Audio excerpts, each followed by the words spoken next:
கல்யாணத்துக்கு முன்ன நாங்க தான் அவனுக்கு வேலை செஞ்சோம். இப்ப அவங்க பொண்டாட்டி எழுப்புறத்துல காலையில 6 மணிக்கு வேலைக்கு போவாரு அவரு. அப்ப அவரு வேலைக்கு போகும்போது நான் ஏஞ்சிக்கணும், எங்க வீட்டுக்காரர் ஏஞ்சிக்கணும், என் பொண்ணு ஏஞ்சிக்கணும். ஏஞ்சி அவருக்கு நாஸ்டா பண்ணுறதுனா, சப்பாத்தி பண்ணுறதுனா, டிஃபின் கட்டுறதுனா, ஷூ கூட தொடச்சி வைக்குவோம்.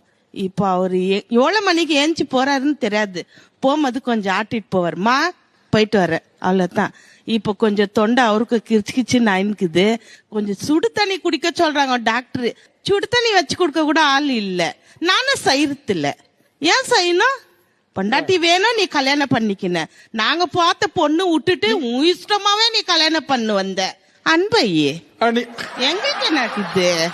நீங்க ஒரே வீட்டுல தான் இருக்கீங்க? ஆமா சார், நான் கீழே இருக்கிறேன், அவங்க மேல இருக்கேன். அதனால பையன் போற பார்த்து அப்படியே உட்காந்துப்பீங்க? அப்படியே பார்த்து நான் காணுப்பேன். ஏன்பா சாப்பிட்டியா அப்படின்னு. ஆனா இந்த அம்மாவை பார்க்கும்போது இந்த சீரியல்ல வர வில்லி மாதிரி மாட்டினடா பம்பர கட்ட மண்டையா அப்படிங்கிற மாதிரி இருக்கு சார். நான் லவ் மேரேஜ் தான் பண்ணேன் சார். ஆனா அது லவ் பண்ணிருந்து தப்பு இல்ல. இருந்தாலும் நான் சொல்றேன், லவ் பண்ணிட்டேன், அனுபவிக்கணும் இல்லீங்களா? அதுக்கு தான் அனுபவிச்சுக்கிறேன் சார். அன்பை ராஜா, அன்பையே உன்ன இருக்குது இல்ல.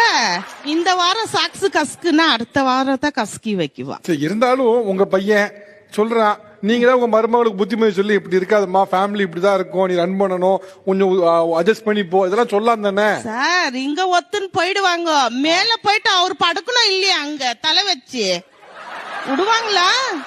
சொல்லுங்க சொல்லுங்க, என்ன சொல்றது? தலைக்காணிக்குள்ள பூரா ஏறிடும் காதுல.